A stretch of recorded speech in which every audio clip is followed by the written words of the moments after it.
Thank you very much for joining us this evening. We're very excited to be here, being hosted by the Fink Center and UCLA Anderson again for part 2 of our Women in Finance series in partnership with the Fink Center and WIN. I am Laura Clark, co-founder and co-president of WIN. I also work at Los Angeles Capital, and I'm an Anderson alum as well. It's exciting to be back here, spent many years here.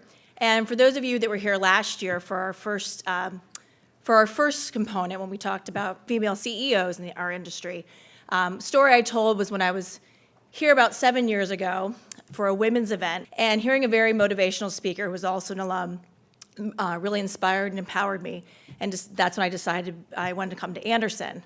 So last year, or actually after that, with a few of our founding board members, with Heather Beatty, Maisie Short, and Sarah Barlip, we decided we wanted to bring our community and had the entrepreneurial spark to bring something to Southern California. So WIN is a Los Angeles-based forum for women in institutional investments. Our primary goal is to strengthen relationships and facilitate a dialogue to advance and empower women in the Southern California institutional investment community. We achieve our goals by sharing knowledge and connecting through a combination of educational and philanthropic endeavors. And since our inception in 2014, we've now grown over to 250 members, and we have over 27 corporate sponsors. So thank you very much for the sponsors that make this possible. So a year ago, as I mentioned, we had breaking through to the C-suite with female CEOs in our industry. And tonight, we are graced with several female CIOs in institutional investments. So we have a very diverse perspective this evening and look forward to learning more about their experiences, including how they got to where they are today, their challenges and accomplishments, and how their investments are positioned today. So bear with me as I go through our bios, but these are very accomplished women and want to give them their due credit. So Karina Coleman is the Director of Pensions and Trust Investments at Sempra Energy. She oversees $7.5 billion in retirement and welfare benefit assets across Sempra Energy's qualified and non-qualified plans and manages $1.1 billion of nuclear decommissioning trust assets. Her responsibilities include developing investment policy, asset allocation, and selection of investment managers. Prior to joining Sempra, Karina worked in the investments group of the Walt Disney Company's corporate treasury division, where she managed various asset classes of the company's defined benefit pension plan. Karina earned her MBA in finance from the Wharton School of Business and her BA in economics and German studies from UCLA. Go Bruins! She holds an MA in international studies from the University of Pennsylvania as a CFA charter holder. She also serves as a member of the Board of Administration and Investment Committee for San Diego City Employees Retirement System, SD-SERS, and as a member of the Finance Council of the Diocese of San Diego. And she's married and has 3 children. So thank you, Karina, for joining us. Casey Krieger is the CIO of the Broad Foundations. She works closely with the founder, Eli Broad, and the Foundation's Investment Committee. She manages $2.5 billion in assets for the Eli and Edith Broad Foundation and the Broad Art Foundation, as well as overseeing the family's personal investments. In this role, Casey leads asset allocation, manager due diligence, and investment selection across asset classes. Named one of the top 30 female limited partners in private equity and one of the top 30 family office rising stars by Trusted Insight, Casey started her work with the foundations in 2001 as an investment analyst and has taken on positions of increasing responsibility, culminating the promotion to Chief Investment Officer in 2016. Over her 16-year career with Broad, Casey transitioned the portfolio from 80% in a single stock to a broadly diversified portfolio invested across liquid and illiquid asset classes. In addition to executing hedging strategies using derivatives, the Broad entities are active co-investors with a select group of private equity managers. And before joining Broad, Casey was a senior consulting associate with Cambridge Associates, a leading investment advisor to nonprofit institutions and high net worth families.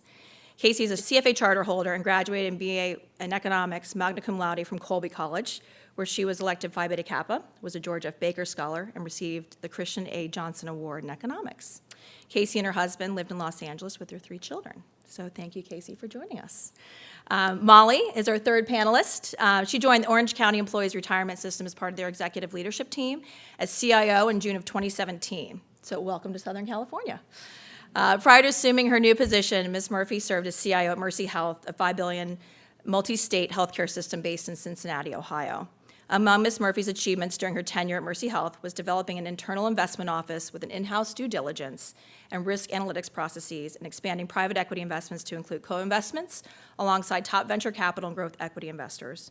Ms. Murphy brings years of private sector experience to her role at OSERS, while she will lead an in-house staff of investment professionals and work directly with the OSERS Investment Committee on a number of initiatives, including implementing the recently adopted asset allocation and evaluate the implementation of the private equity program. Before serving as CIO at Mercy, Ms. Murphy was CIO at Season Good Asset Management in Cincinnati from 2000 to 2004, and among her achievements at that fixed income investment boutique was developing and marketing a startup investment advisory business and achieving asset growth, moving from zero to approximately $2 billion during her tenure. Ms. Murphy is a CFA charter holder and earned an MBA from Xavier University with a concentration in finance. Additionally, she earned a Bachelor's of Science degree from Miami University in Oxford, Ohio, majoring in finance and earning her minor in decision sciences. So thanks for joining us, Molly. And last but not least, Professor Andrea Eisfeldt, who is moderating this evening and also moderated for us last year and did such a wonderful job, so we're glad she can join us again tonight. Andrea Eisfeldt is the Lawrence D. and Lori Fink Endowed Chair in Finance here at the UCLA Anderson School of Management. She's also Research Associate at the National Bureau of Economic Research and Associate Editor at the Journal of Finance and the Journal of Monetary Economics. Her research in the area of finance and macroeconomics has twice been awarded the prestigious Amundi Smith Breeden Prize for Distinguished Research in the Journal of Finance. In the private sector, Professor Eisfeldt served as chief economist at asset-backed securities hedge fund from 2013 to 2015. And currently, she consults with AQR Capital Management on fixed income trading strategies. Earlier in her career, Professor Eisfeldt was a tenured associate professor of finance at Northwestern University's Kellogg School of Management. She earned a BS with highest honors from the College of Commerce at the University of Illinois Urbana-Champaign in 1994, and her MA and PhD in economics from the University of Chicago in 2000. So wanted to highlight those accomplishments. We have wonderful panelists, a great moderator tonight. So Andrea, we left inspired and empowered from the event last year, and we hope you do the same this evening. Thank you very much.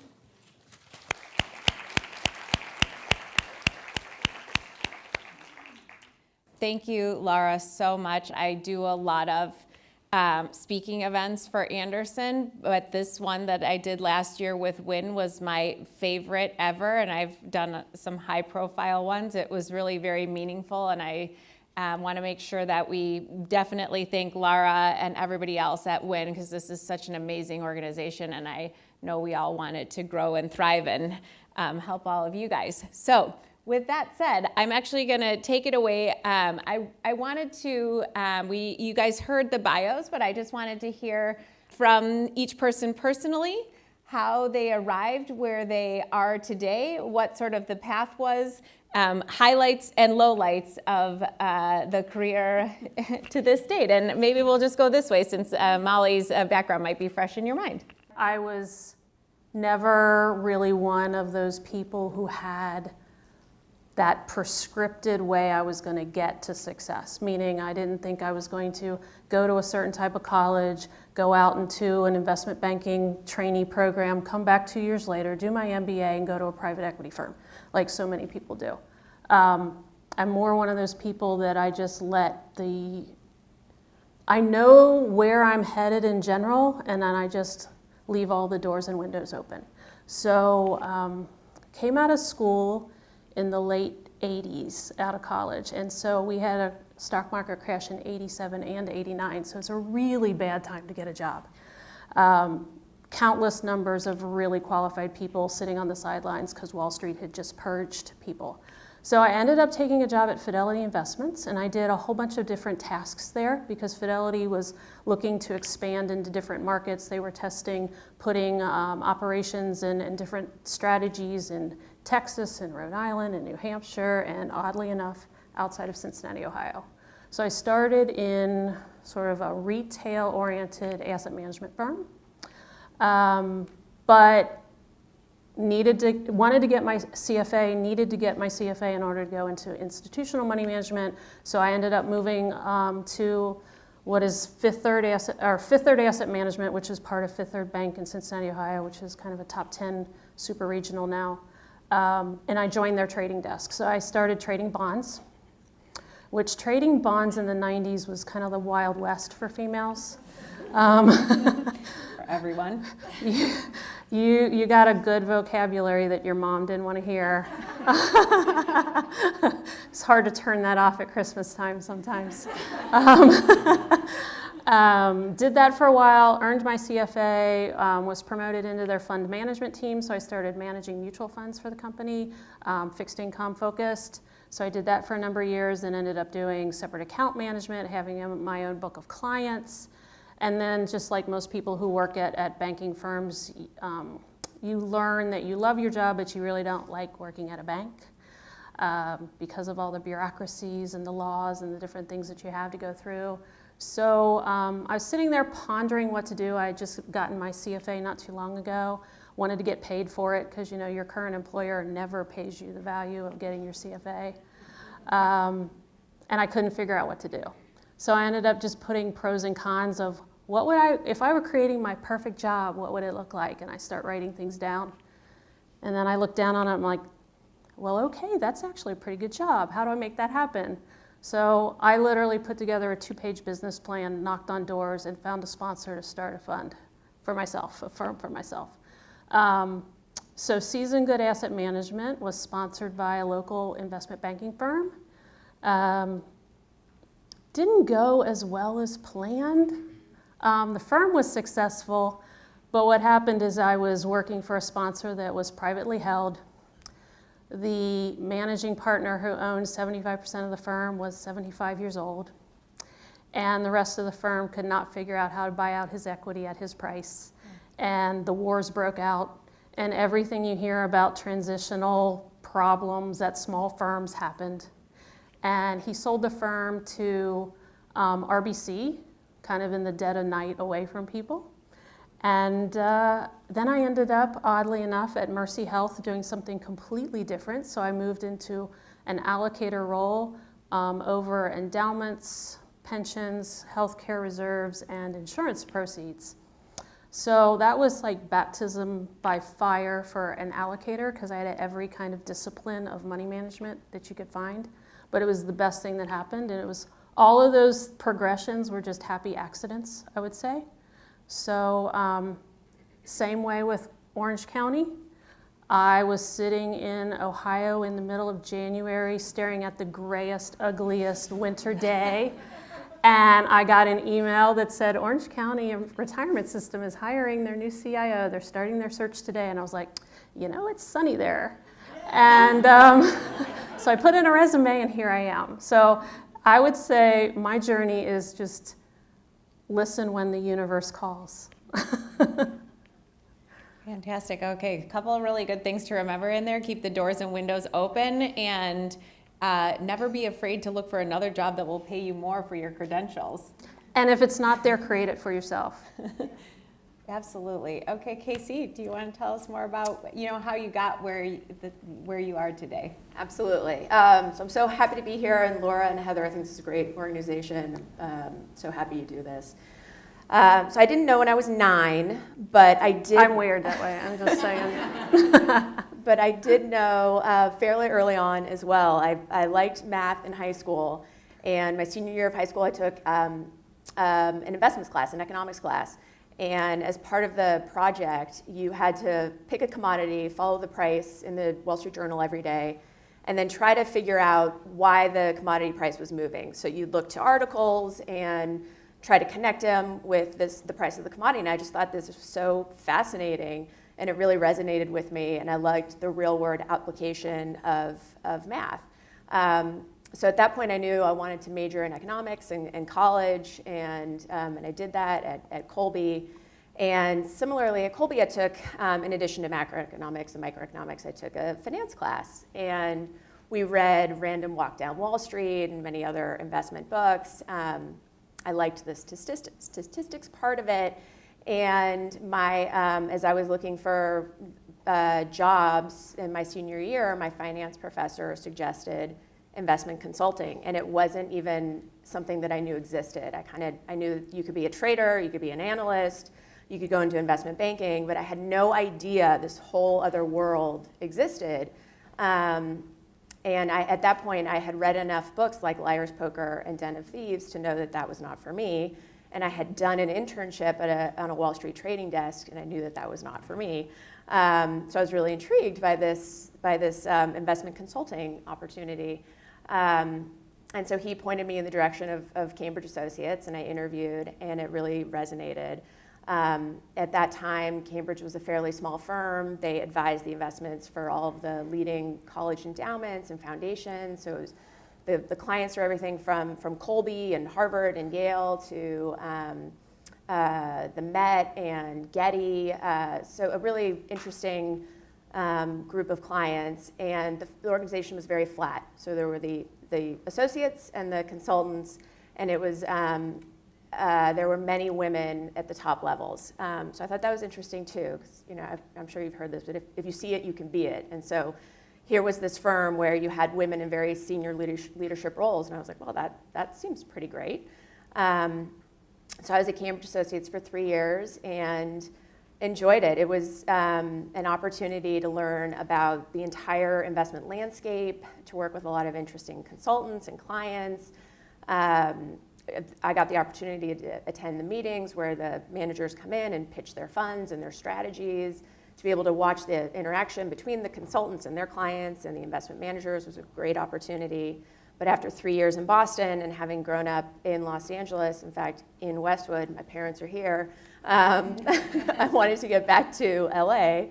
And the people at Cambridge were great. They said, here's everybody we know in Los Angeles. We don't have an office there, but just start calling people. And so I left Boston without a job, moved back to LA, and started networking. And through somebody that I had met, they said Eli Bro just retired from AIG. He had sold his company Sun America to AIG, and he's stepping down and starting a family office. I'll send over your resume. And I started about a week later. So at the time, Eli had hired his first CIO, a guy named Pete Adamson, and I started as an analyst working for Pete. As Laura mentioned, it was 80% in a single stock, and that was the stock of AIG. So that was 2001, and fortunately we sold or gifted the stock prior to the financial crisis, but it was a great opportunity starting in 2001 to build out the portfolio, to build out the reporting processes, to work with Eli, who was the wealth generator.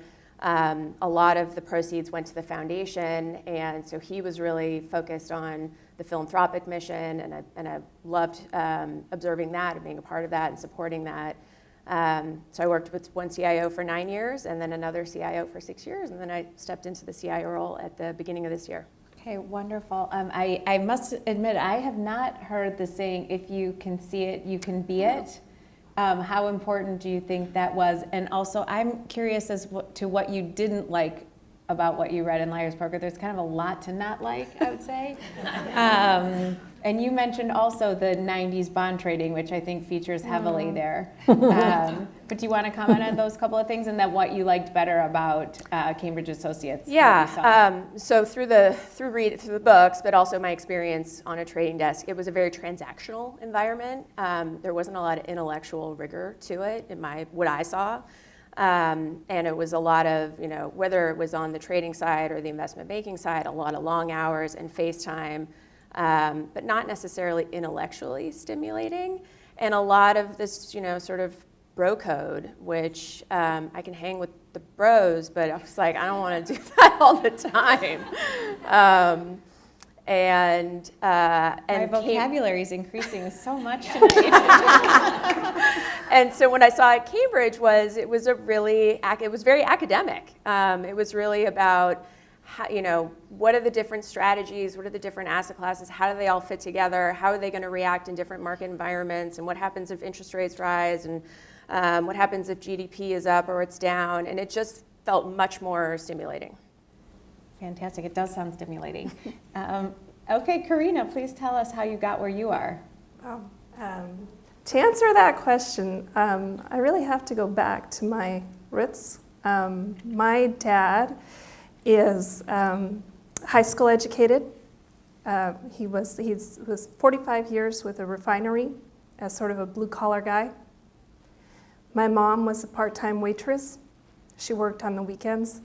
And they really instilled in me a very strong work ethic, and you can't really undersell that aspect of it. I think that it was very important to me and taught early on that, you know, you're given certain gifts and talents, and it's really your responsibility to put them to their best work, to their best use.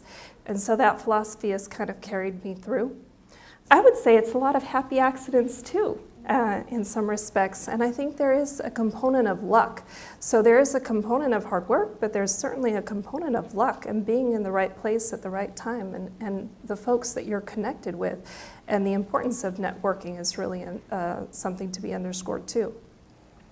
So I was a UCLA grad, and then after UCLA, I went 3 years to a money management firm called Bradford Marzek. It's since been sold to Tortoise Capital, as I understand. It was a fixed income asset management shop. And then I went to Wharton, where I got an MBA in finance. And from there, I graduated in '04. I went to the Walt Disney Company, again through a friend who was working there, who had actually been also at Wharton with me and also at UCLA with me, believe it or not. And so I got an interview there. And it's kind of funny because I arrived early. I was in the cafeteria. There was a billboard up advertising the next Disney movie. And one of my interview questions was, you know, what is the latest Disney release? And I just had that because I had been there. I'm like, it's Princess Diaries 2 or whatever. And he said, you know, you're right. He had a different one in mind. And so I was like, well, good for being early. So I'll write that one down. And then I was with Disney for about almost 5 years. And it was 2009, and I was actually out on maternity leave. I came back, and unfortunately, my position was eliminated. And so within about 2 weeks of my return, I went on administrative leave. And so this was one of the big sort of career upsets, and sort of what do you do at this point? I started trying to find a job. I had 3 kids at home, and my husband was working. But I took a chance. This was the first job I applied for outside of the LA County area. It was in San Diego, Sempra Energy, which is the parent company of SoCal Gas here in LA, and SDG&E. And within 15 minutes, I got the interview request, and it just went very quickly from that point forward. There was a gentleman who was getting up in age. He had been with the company about 20 years. And eventually, I took over more and more of the assets. And in 2012, I was given responsibility of the pension. But I wasn't promoted until about 19 months later. And I think my boss wanted to see me work for that. The gentleman had left the firm, but that was just not a given that I would be getting that promotion. So I definitely worked for it. And he sponsored me, so he was a very important mentor along my path. And here I am. Okay, wonderful. Okay, a couple of things that I wanted to pick up on. And maybe, Karina, we can just continue on with you. One thing I'm hearing that I think is interesting, because I noticed that it's very hard to force yourself to change jobs, even if changing jobs might be the best thing for your career. And I heard some of you, saying that you moved for different reasons, and you even applied for jobs or ran into a friend. So I'd like to hear about how many jobs you've applied for along the career path. Did you ever apply for jobs you didn't get? And did you ever pass up applying for a job because it just didn't look right? I did pass up an interview. I stopped an interview. Once, I just drove back on my way back from that office, and it was just the interaction with the future boss. I mean, I feel that if you're not going to be happy at work, it's better not to start investing in a place where you don't feel like you're going to be supported. So that's just a culture thing, where it's like it has to be the right fit culturally. Otherwise, it's better just not to get started, in my opinion. And how, just out of curiosity, how many jobs have you applied for over the course of your career? Probably at least 75. Okay, so that's a really good thing to know, right? Casey, Definitely gonna take the under on that. Yeah. I'm going to have the over so bad it's not funny. No, I'm taking the under. I'm taking the under, Less okay. than 75. Less than 75, yeah, okay. Sure. No, the only point I would make on that is I think it's always helpful, and I was always happy in my role. I've been there for 16 years, so obviously I've been pretty happy. But I think it is always helpful to see what else is out there and to have conversations and kind of figure out what your worth is in the market. And I have gotten an offer and brought that to Eli, sort of put it to him. So that's not a fun conversation to have, but it is a helpful conversation to have. And it's also helpful to know, what the dynamics are in other organizations to make sure that there isn't something out there that's more compelling and more interesting. And so I've certainly explored other opportunities, but not 75 opportunities. I'm over 200. So I feel like we're talking about something else, and it's like it's our first date. So I feel like it's confession time. I know, don't go too deep. It kind of feels like that, though. I have no filter, so don't ask things you don't want to hear. So 200, give or take 100, I don't know. So when I got out of college, I mentioned just no one was hiring. When I got out of college, and I went to a really large business school. So we had about 5,000 people in our business school. And so maybe 1,000 to 1,500 were coming out every year. I knew 2 people that had jobs when I graduated. So I know exactly how many resumes and go-sees I did, 137 to find my very first job. I lived with my parents, and every day my parents would come home and say, "What'd you do today? You didn't brush your hair today." So that was fun. And then when I made the move, when my firm that I had started got sold and I had to find something, I actually didn't have a gap there, but I went and moved on to a healthcare company where I was an allocator for the first time. And I will tell you, I did not adjust well to that job. It sounded so great on paper, and then I got there and I thought, this is like a glacier, and I'm used to working in warp speed. And so the pace of the job just did not fit with my personality at that point in time. I'm like, I have to read 12 white papers? I'm not gonna do that. I went from... Casey's like, I'll do that. I know, I went from trading bonds to doing glacier-like research. And it was not a happy moment. So about a year into it, I was like, I'm gonna leave this job. I just do not like this organization, the pace of it, I just don't like it.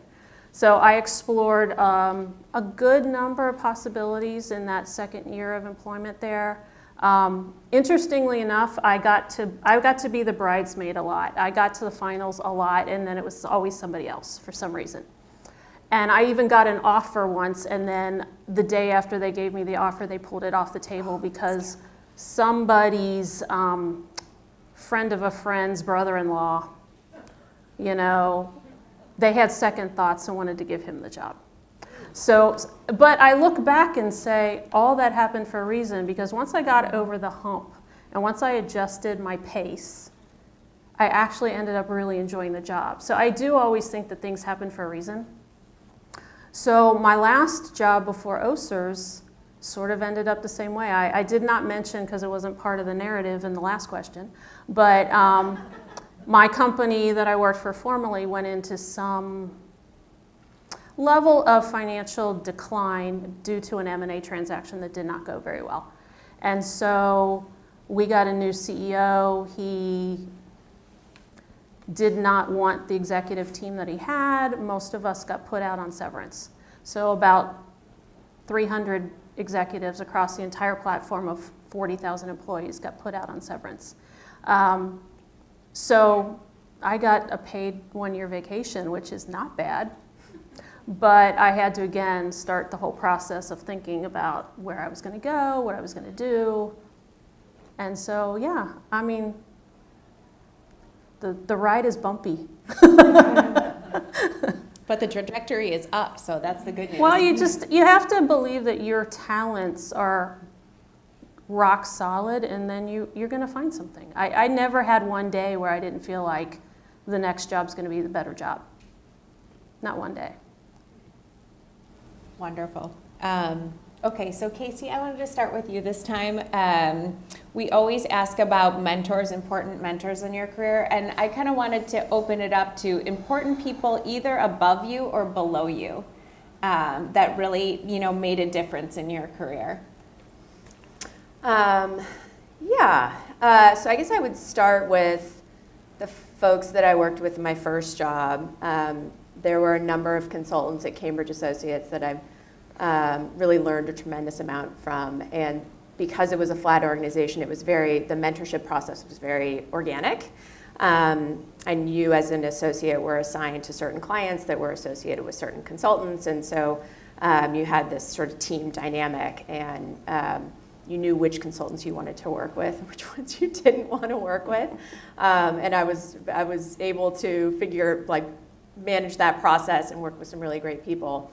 And so that mentorship was instrumental in terms of making a move to a different city and learning the landscape and meeting people. And then when I joined the Eli Broad's family office and the Broad Foundation, the first CIO that I worked with, Pete Adamson, was just an incredible mentor. And not in the sense that I would have said to him at the time, like, hey, you're my mentor. But in the sense of just like watching somebody who's so smart and so thoughtful and does the job so well and is really humble and just like a wonderful human, and very, very open to having me attend meetings and come to meetings with Eli. So I always feel like it's great to have mentors, but even more important, it's just great to align yourself with people that you respect, that you think are super smart, and to try and get into the room. So wherever the discussion is happening, whether it's in my case, the consulting firm, getting into the room to see the investment committee meetings, to see meetings with investment managers, and then at my role with Broad, to be in the room to see the dynamic between the CIO and with Eli, or the investment committee there, or the investment managers coming in. You can learn, and I did, just a tremendous amount by watching that interaction. So yeah, no, it's been really important. So getting into the room, did you always know what room you needed to get into? And then the way to get into the room was to? You just invite yourself. Invite yourself. Okay, Yeah. I like that. Karina, do you want to tell us about your mentors or people generally up or down, sideways? Yeah, I would say that one of my first mentors was Mitch at Disney. I would say that Mitch sort of taught me a trade. And then Rick at Sempra, he really helped me to become more of an executive with that trade. So I think both were very important. Mitch in imparting sort of the technical skill set, but Rick really in helping me to use those skills to sort of bring the committee with me in the direction that I wanted to go. He emphasized the importance of socializing the ideas with the committee, getting everyone's input at the actual committee meetings, soliciting members' input, putting the materials together. He was all about less is more, and that I was too verbose. Sometimes we would have these sessions every 2 weeks, and he used to put them at 4:30 on Friday, and they could be sometimes pretty brutal. And I was like, I'm done with his 4:30 Friday. He's got to put that on Thursday. And anyways, we were able to, I think, make a lot of inroads with the committees, and there are various committees with no cross-membership, so I think that understanding how the committees are working, and they each had their own culture, and we put in place investment policy statements for all of these committees where there were none before, and really, I think, laid a lot of instrumental groundwork for the governance of the plans, and did good work there. So thank you. One of the things that I found really interesting that really hits home for me is I think when you start out in finance, there's certain skills, like you liked math in high school, or you were kind of a nerd. And so you might be good at your job when you're first starting out, but then actually to get to the level that you three are at, you also have to be good at management. And that was kind of the last thing that you said is that you learned a skill, but then you learned to take that skill and scale it up to a whole team. How did someone help you be able to do that? Because I do think that's a hard, it's easy-ish to be good at your job, and then to be able to scale that is not everyone can do it, but maybe you can help everyone learn a little more how to. Yeah, I got constant reminders from Rick that I was in the weeds. You are too in the weeds. You have to understand that this is not the committee member's day job. You need to basically remind them sort of where they are in this process. It's not their first priority or what they're thinking about day in and day out, and it's been 3 months since you've been in front of the committee. So basically keeping table setting was very important, and socializing concept very important. It's not just about having the technical skills, it's about bringing everyone with you down the football field, because otherwise if you're too results oriented and you're not collaborative enough, you'll find yourself at the touchdown zone and it's like, where's the ball? I'm ready for the pass. And everyone, we don't know where you are. We don't know why you're downfield. So it's very important to bring people with you to where you want to go, and you really need to solicit their input and really build it into the presentation as best you can to reach a consensus around these topics. That is really good advice. Molly, do you want to, do you have put-ups for some of the people in your career life? I wish, actually I don't know if I wish, but I don't really think I had any mentors along the way, especially coming out when I did. Everything was very male, and it was really hard to get a mentor back in those days because they didn't know what to do with you. And they didn't actually want to go to things just, you couldn't have a mentoring lunch because then people would talk. And, there was just a lot of barriers to having a true mentor. What I did, though, that I think helped me along the way is my first few jobs were brutal, eat-what-you-kill meritocracies. So what I realized about myself is I have a super strong survival instinct. And that culture actually helped me, oddly enough, because I didn't necessarily have to have a mentor if I could just prove my worth. Like if I just put the numbers up and I brought in the revenue or I did whatever, I couldn't be ignored because it was such a culture of capitalism. And so I know that sounds odd, but I think it helped in the absence of having a mentor to have a very mathematical, formulaic way of figuring out if I was good enough to stand tall in a room. Because I could look to my left and I could look to my right and say, well, my numbers are better than his. I deserve to be here. And it helped me just build up my own confidence. I would say early on, though, my dad was a lawyer, but he worked as part of a wealth management team. So he was around a lot of the types of people that I was going to choose as my peers and superiors, and he did not want me to go into this line of work. But he said, well, if you're going to go, here's my advice. Don't ever let somebody put you in the role of coffee and donut girl. Like once you've brought the donuts or the cookies for somebody's birthday or whatever, you're dismissed. He said, just don't do it. And he said, and when you get into a room, finally, to your point about getting in the room, he said, do not take the chair in the back. You make sure you sit at the table. And if they want you to move, they'll tell you to move, but they'll notice that you were bold enough to take a seat in the first place. So, was your dad a mentor? I mean, he was nice and wise, but he really didn't want me to take this as a career, so I don't think he would have mentored me in that respect. The other thing that I would say is, to your point over here of saying, how you learned, how to be a better allocator and build a platform. What is uniquely me, I think I learned along the way too, is I like to build things and I like to put puzzles together. Like give me a Sudoku, difficult challenge level, and I am so happy. I just love to figure things out that way. So in retrospect now, I realize that I wanted to be the one that built something, not necessarily managed it anyway. So I'm not necessarily sure I was going to be a very good mentee either. So I don't know. I just think along the way you kind of figure out your own vibe. What I would say though is along the way I had advocates.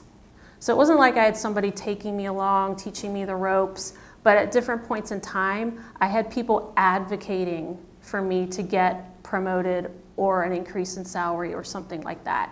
And I think that's actually sometimes more powerful than a mentoring relationship, because getting a new title is a visible acknowledgement of progression of talent. Getting a raise, same thing. And depending on the culture you're in, sometimes you can do that. Sometimes it's a flat org structure and you can't. But visible progression always helps you along the way. So, I think an advocate is just as powerful. Absolutely, and I like the idea of being your own mentor and having a little disrespect for authority. Right? I think that's important. If you put a rule in right? front of me, I am going to try to smash it so hard. I cannot stand a set of rules. Just telling you. Okay, so I keep seeing these sets of characteristics, like a man is in control, a woman is bossy. So it's like all of the things where, a man has that characteristic and that's how they're successful, and a woman has that characteristic and that's how they become really unpopular.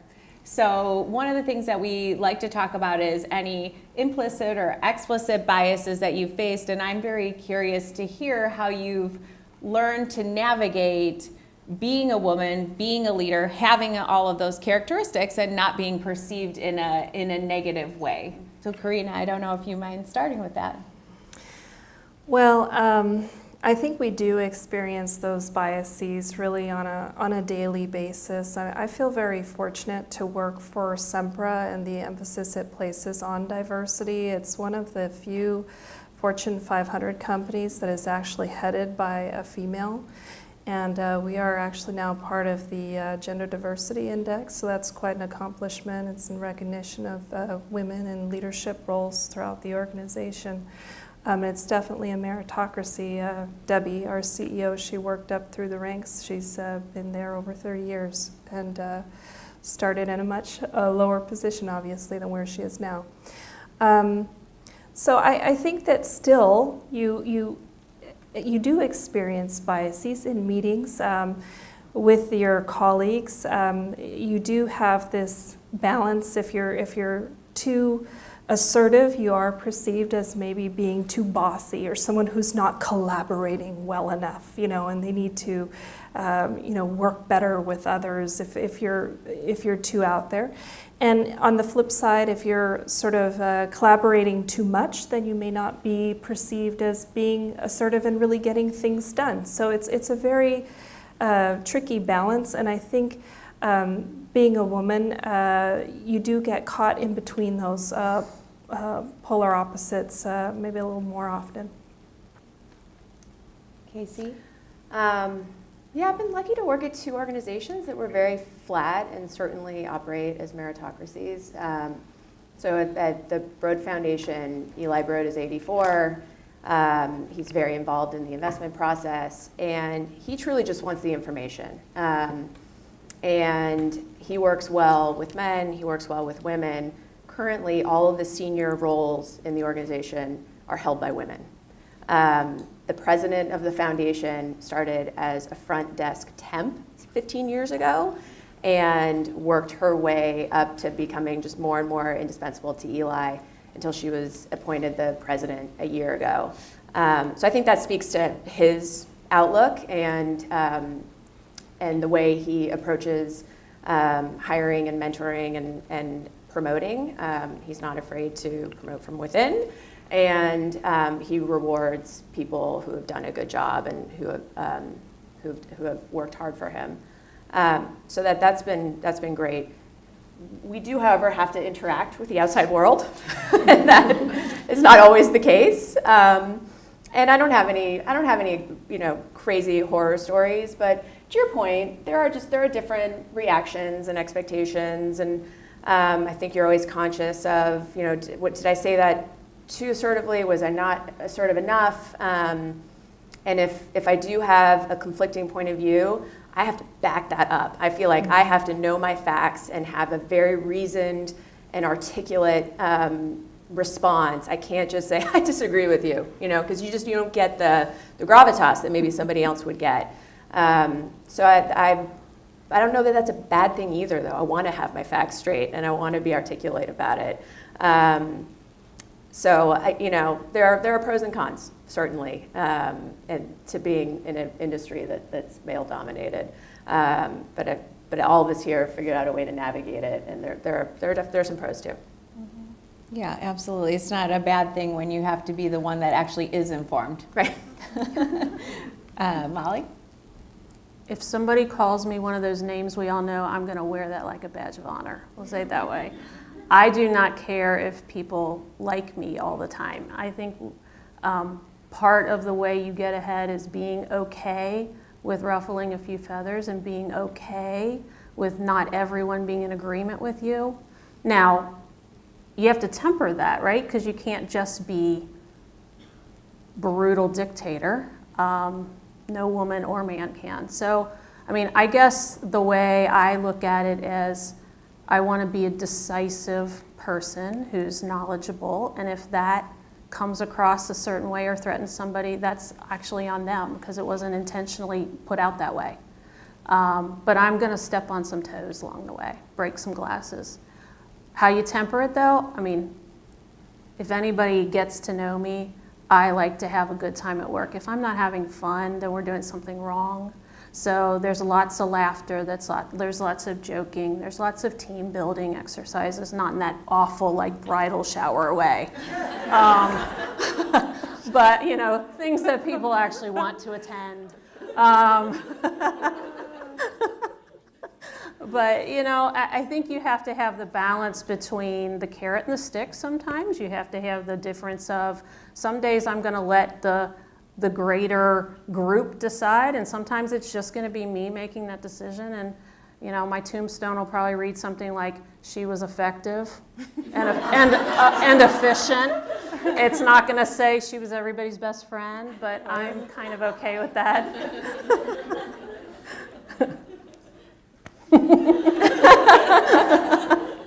Make no apologies. Nope. Okay, so we probably have 10 more minutes or so. I do want to ask you guys a little bit about your broader lives and the broader landscape. But I'm curious. I was told recently by a friend of mine who's a professor who's about kind of 7 years my senior, and I said, I don't feel like I've really experienced any bias in my career. I feel very lucky. And she said, well, Andrea, you just have not reached your own personal glass ceiling yet. Everybody has one, and you'll know it when you get there. And so I was curious as to whether each of you has reached your own personal glass ceiling, and if so, how obviously you have broken through it. So Karina, I'll start your end again. Well, that's a very interesting question, because I think at a certain point now, I've been in the role where I am at Sempra for about 4 years now, almost. At some point, you, within at least the corporate realm, if you are deemed sort of a subject matter expert, you are the person who knows that particular widget very, very well. But the question is, beyond that, if you're looking to build a versatile management team, you have to be willing to essentially move around and maybe leave this little widget making business that you've been very good at and broaden your horizons. So for me to stay longer term at Sempra, I think that is part of what the management team would like to see. So I kind of come personally to sort of a fork in the road. Either you go that route or you stay with your sort of widget making on a different scale with perhaps a larger fund. So it's a very interesting question that you're asking, because I perceive that perhaps the glass ceiling is still above me. And I have to be careful, with the career move that I make. Either you choose to go deeper into the utility space and you stay for the long term, just to be very candid with everyone, or you stick with your trade you perfect it and you go to a larger and larger plan. So this is a question that I'm struggling with currently. Yeah, and how do you think you can go further in one dimension? Like, does the broader dimension actually allow you to get to a higher position, higher pay, more achievement? Of course it would. Yep. Yes. No, and that's the goal with management. They want to have a very well-rounded, versatile team. Folks that maybe it's not just everything betted on one widget-making skill, if you will, but well-rounded management team. We can't. So I encourage folks, if you're not married to a widget, spread out and diversify yourselves and do that early on in life. Yeah, that is great advice, and we all can't wait until you get there. And it's great that you have people telling you how to get there, because I would imagine I would be so interested in my trees and no one would tell me, get out of the trees. Casey. I stepped into the role just the beginning of the year, so that felt like a big accomplishment. But I think I sort of separate the title from the specific role and the accomplishments associated with the role. So while I'm not sure that I now have aspirations to be something other than a CIO, certainly within the role there's a lot that I want to accomplish, and everything from how I communicate with Eli, with our investment committee, which is a group of really phenomenal people, with the internal team, and two of them are here today, and with the broader investment community. And so constantly reminding myself that I've got to get out there, I've got to meet people, I have to be proactive, I have to do things that scare me, whether that's going to dinner with strangers or sitting on panels. You got to keep yourself doing things that scare you. So that maybe is my glass ceiling. That's great advice. So I guess when you get to be a CIO, that's usually the aspirational title. So again, I don't think I aspire to be anything other than a CIO if I'm continuing in this vein of institutional money management. But I think that there'll be that time when you look at yourself and you say, I think I feel a little stale. And so I think that the glass ceilings are different along the different parts of your career. And right now, the glass ceiling is artificially imposed by myself. It's a growth message to myself. Am I still growing? Am I still challenged? Am I happy? If I look back 20 years ago, I was at an organization that had 30,000 employees and they had one female executive across the entire platform. There was absolutely a bias and a glass ceiling there. And I think the glass ceiling also happens just on your career path, meaning, why can't I get past middle management? Why can't I get past the VP title or whatever it is? There's going to be places where you feel it. It might not be gender-specific bias, but it could be something else that's biasing your organization to see you a certain way. And so, just echoing on your point, I really encourage people to do everything that scares them. When I mentor people, I say, do yourself a favor and take a public speaking course, because you're going to need to advocate for yourself along the way. And whether or not you use those skills in a one-on-one setting or you use them to speak to 100 people, you're going to need that in your career someplace. So I think now it's really a self-imposed ceiling. But how did I fix it the last time? I went through and created my own job. So also, I don't know, sometimes you break the ceiling for yourself and sometimes other people break it for you, and then the ceiling rises to the next level. But I would tell you that I could probably in 5 years figure out how to sell jewelry on the beach too. So there's whatever's going to excite me on that day. So it might not even be that the glass ceiling is to the next CIO job, and because at some point it actually becomes more about a divergent path. Either I want another CIO job because I'm avoiding something at my current position, or I'm seeking something that it doesn't offer, meaning I aspire to be in the top 10 highest paid CIO group. Or, just I'm not creative anymore. I think my journey will be about being creative, if I had to think about it. Okay, I guess with the last minute, I know one of the difficult things, and it still is difficult, probably more difficult for women in executive level positions, is the work-life balance.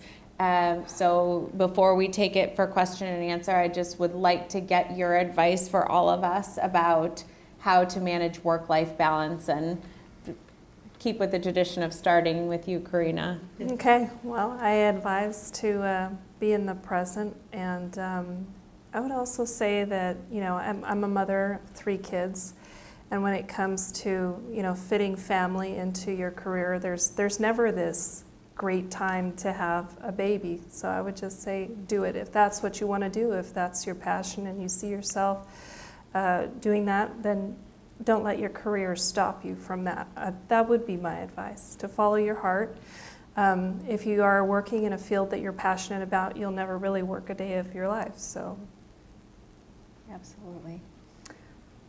So I have 3 kids as well, and my husband and I both had moms that were working moms with great jobs.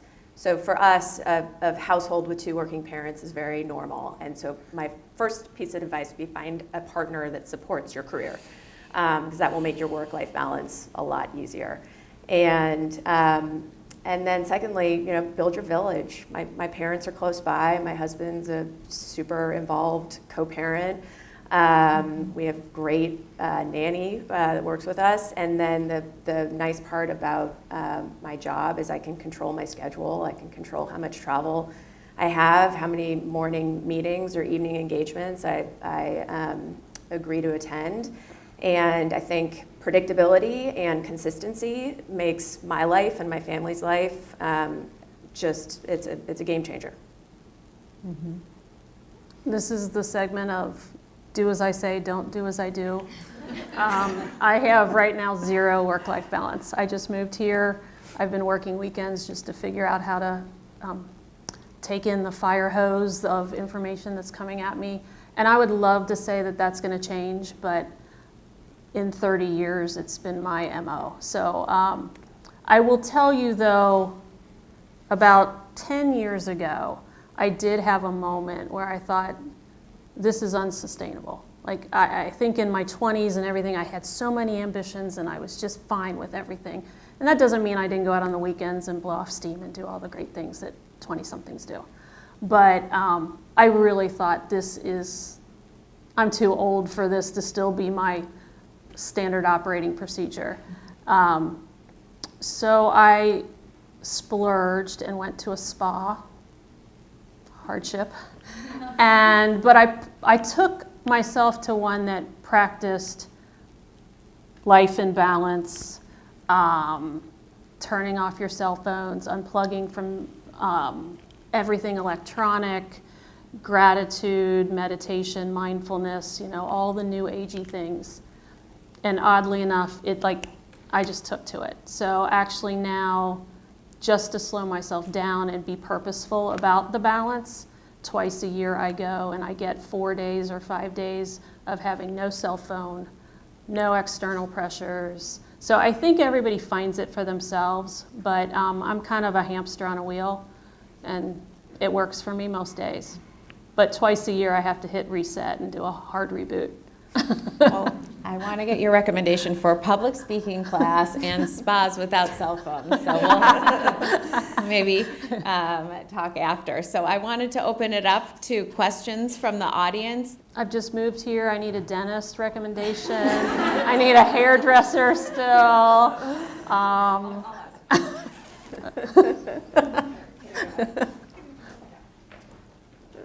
Hello. Hi. I'm Terry, and I'm bossy, and I'm fine with it. Go, girl. Yeah.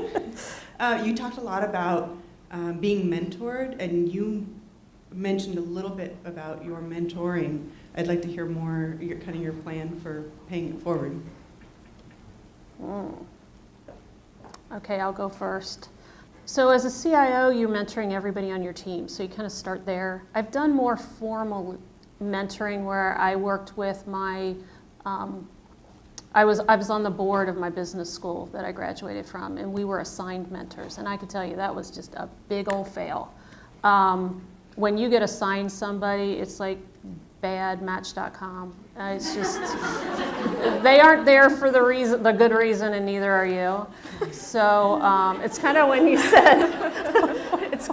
said, like, you're now a match, and I'm going to have a mentor. It really just doesn't really work that way. So there have been people along the way that I've just gravitated to and helped along the way, but I think the best that you can do as a CIO is encourage your team to think bigger. So when I'm doing reviews with everyone, believe me, as a CIO, you know what your team is good at and what they're bad at. And sometimes you have hard conversations because someone just doesn't see themselves the same way you see them, and you have to do a little course correction. How you do that is powerful and meaningful. And then there are the people that sell themselves short, which is most of the population. So you have to have a big talk about you need to dream bigger. You need to stop putting up artificial boundaries for yourselves. And I'm a big fan of continuing education in any way, shape, or form. It doesn't have to be within a discipline. But I think as long as somebody's continuing to expand their horizons, it also helps them, because there's going to be a point in time where you lose a job, you don't get a promotion, there's something that's going to happen that's going to derail your perfect vision of your path. And well-rounded people that are grounded in what they know and what they don't know are better at being resilient through those periods of time. So I think, building up people's confidence, their resiliency is my goal typically when I'm talking to my team. I love that. I would only add that I really try to be helpful to the broader community, and whether it's women's networks or others, I do get a fair amount of calls from people earlier in their careers that have found me through somebody in my network wanting to know what it's like to work for a family office. And to the extent that my schedule allows it, I always try to take that call and try to be helpful and connect them with somebody else. You're going to get a lot of calls. But I enjoy that, because I felt like people did that for me when I moved to LA and I was looking for a job. A lot of people took meetings with me when they did not have an opening, and there wasn't an immediate benefit to them for meeting with me. I mean, if you think about it, each one of us spent time unemployed. So it happens to everybody. Yeah, I would just stress the importance of being involved in the local community in which you live. I joined SD Serves a couple years ago, and I have really gotten a lot out of that experience, probably more than I've actually given. It's been great to see the whole public plan side of things, but again, really important that I give my knowledge back to the community in which I'm living.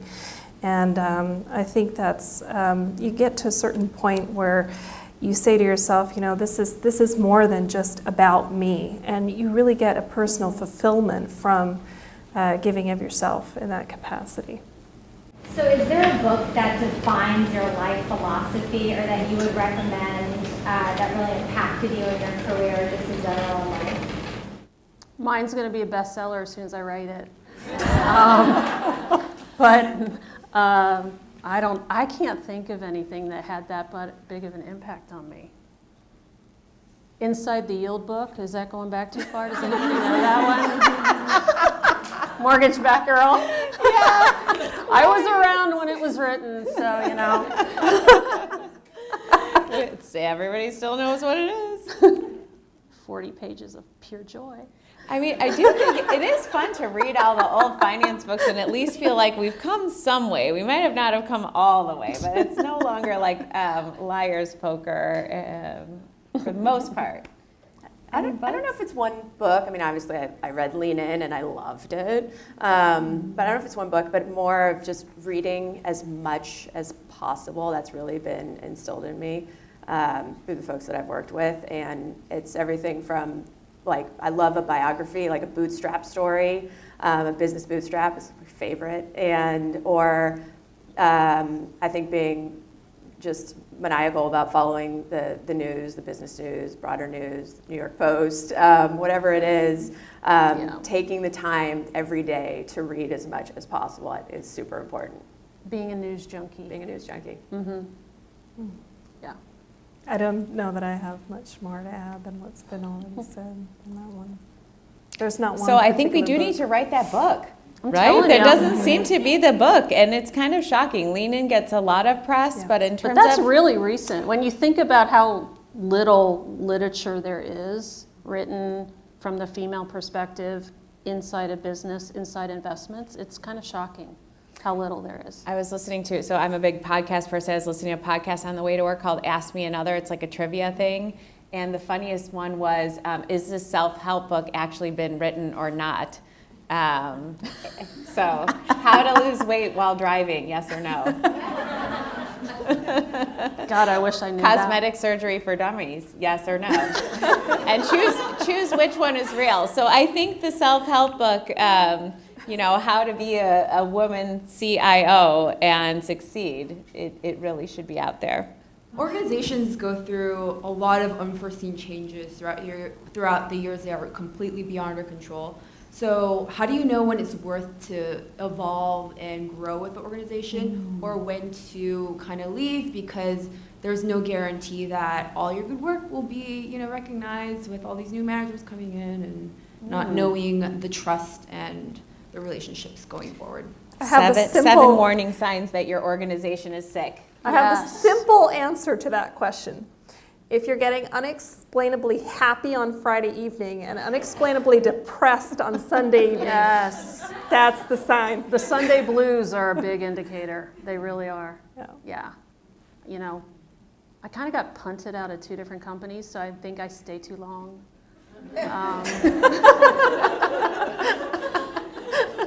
Transition problems. That was something you mentioned. Companies I have with attachment transition problems. issues. Yes. No, but I think seriously, if you feel like it's not a meritocracy anymore, and it's becoming very political, and that it doesn't matter how hard you work, you're not getting recognized. I think those are, and clearly, if you're having a toxic relationship with your boss, and also if you notice and/or perceive that your boss is not well positioned in the company. Wow, now it's really time to talk about realigning reporting structures. So I think I wouldn't underestimate the value of having a well-positioned boss within the company to support you. I was just going to say that would be my first indicator. If the person that advocates for you no longer has any power to advocate, it's just going to be a tough time navigating. Now, what can happen is it's all about that person and they get replaced, and maybe the next person that comes in loves you and then you're back in the game. But if you lose the ability for people 1 or 2 levels above you to see you shine, it's tough. It really just is.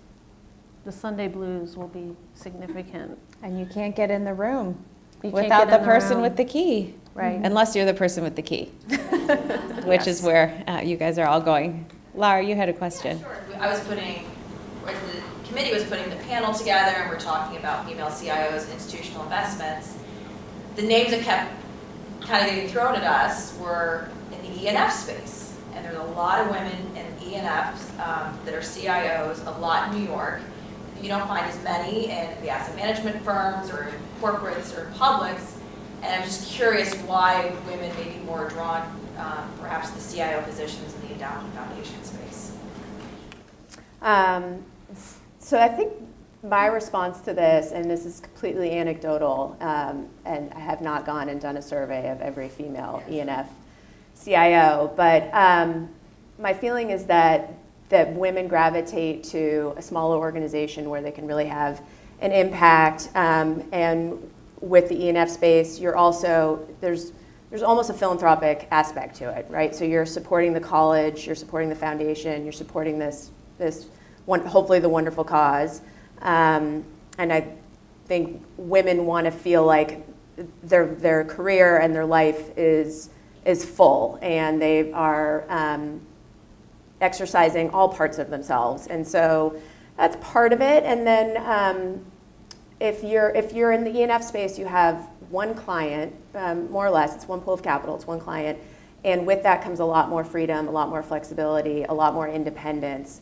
And with all of those things, you usually have better work-life balance. And so if you are a young woman or mid-career and you're thinking, how do I do family and husband and career, you make that calculation. And there are a few career paths you can go down where you can still have a really full career, but still have the personal and the family part of you fulfilled as well. That's my personal observation. I would guess the flip side of that question is why aren't there in the other disciplines? Because I would say we have a problem in the other ones. We have not a solution, but we have better representation in the E&F space. So, I mean, I think in the public plan space, I tried to go through and count. There's fewer than 10 that I can come up with women that are heading up a public plan right now. In that particular space, I think there's two things, and they both come back to politics. The hiring process is highly political. So a lot of women don't want to put themselves through it, or because it's so political, the hiring committee, it's often a committee, is mostly older white males, and like attracts like, and there's this inertia that doesn't allow us to kind of break through the hiring process as well as in other areas of asset management. But then once you're there, you're in a political seat. So the hiring process is political, and then your job becomes political. So only a certain type of person is brave or foolish enough to do it. And I think that's why you see also a lot of turnover in those jobs, because they're kind of pressure cookers, and they're at the lower end of CIO pay sometimes, depending on the structure that you have too. So some people are like, why bother? So I think there's a lot of issues that prevent women from getting there and staying there. What I would say though is I think it has just as much work-life balance actually as other jobs I've had. I think the allocator seats in general are great for work-life balance if you use it. I don't use it so well, but we've established that. But I think you get to set your own agenda for the most part. You get to go home at 5 o'clock if you want to. You don't have to take dinners if you don't want to. You can keep it within the confines of breakfasts and lunches and still do all the work that you need to do. I think the allocator roles are great. But I don't know, maybe from the corporate side. It's a little different, I think, but a lot of it I would agree with. You do set your own travel schedule largely. It's very different than some of the folks in the room that I think call on me that are spending half the time on the road. I think there it is more challenging to juggle work-life balance just by the nature of the job itself. So you are physically mostly in one spot. But there are tremendous demands on your time and hundreds of emails daily, and so filtering information becomes really, really key. I would say on the corporate side, our staff is very thinly resourced, and so sometimes it can become more operational than investments focused, so that's another struggle that unfortunately keeps me in the office past 5 o'clock. Yeah, travel is very difficult, and that's one thing. If you're in a job that starts with a lot of travel, it's hard to figure out where to go from there that doesn't also involve a lot of travel. Mm-hmm. Well, I think you have to really think about travel because you can't avoid it. So even though I say I can set my own schedule, just by doing the normal manager due diligence, you're looking at 20 to 25% of your time is on the road. If you're doing due diligence, some CIOs leave that to staff, but I don't have enough staff that I can completely do that. But how are you, sort of personally, and your organizations trying to promote diverse recruiting? Well, I've always just done it naturally. In fact, I think it took me like 3 hires before I hired a white male, and people were like, wow, she finally, hired a white male. But it's not because I wouldn't have, it's just I want the most qualified candidate. So I've never been a person that sees it that way. But I think it's not just white males hire other white males. I think if you get down,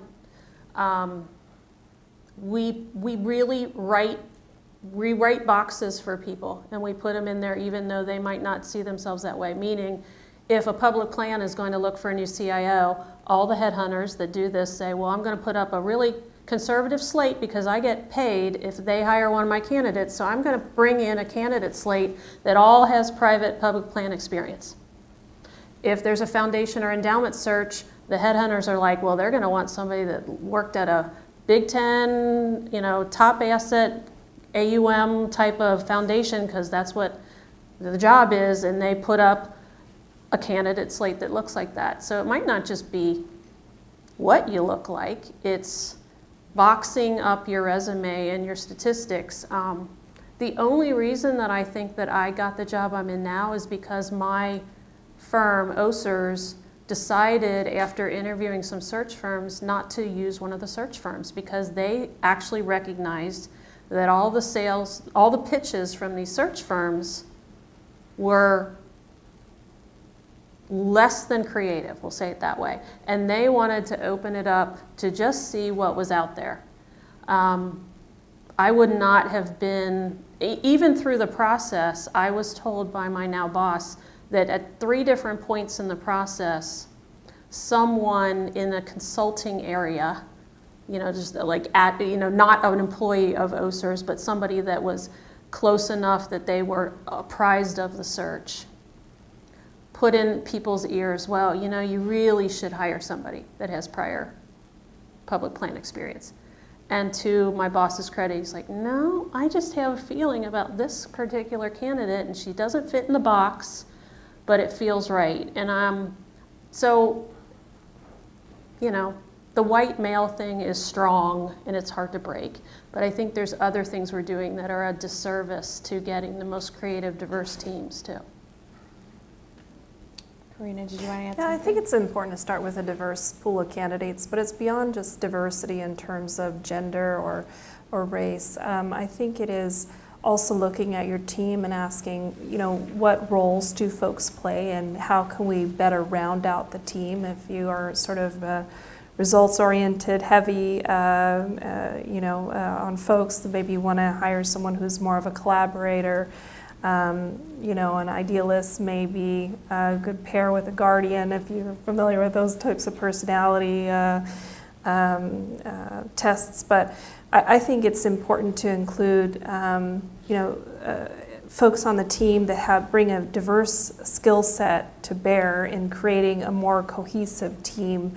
So I think it depends on where the organization is, where the team has talent, where the team needs talent, and how you can then best market toward that individual or attract those individuals. Mm-hmm. Yeah, that's fascinating. It's fascinating to think about how much influence these executive search firms They control have. everything at the CIO level, Yeah. mostly. Yeah, that's an important thing to knock down, change something. So, if you think about it, there's like 5 people that sit in New York that basically control the slates for almost all the best jobs in the CIO space. All right, where's the New York Times reporter? Well, I'm not saying it's a bad thing. You have to have somebody help you sometimes with national searches, but But you brought up an incentive problem, which is, they want to make the money by getting someone hired. So Right. they're not necessarily trying to get the best person in the job. They're trying to get a person who's going to get the job. So I think we should definitely have a big round of applause for our panelists.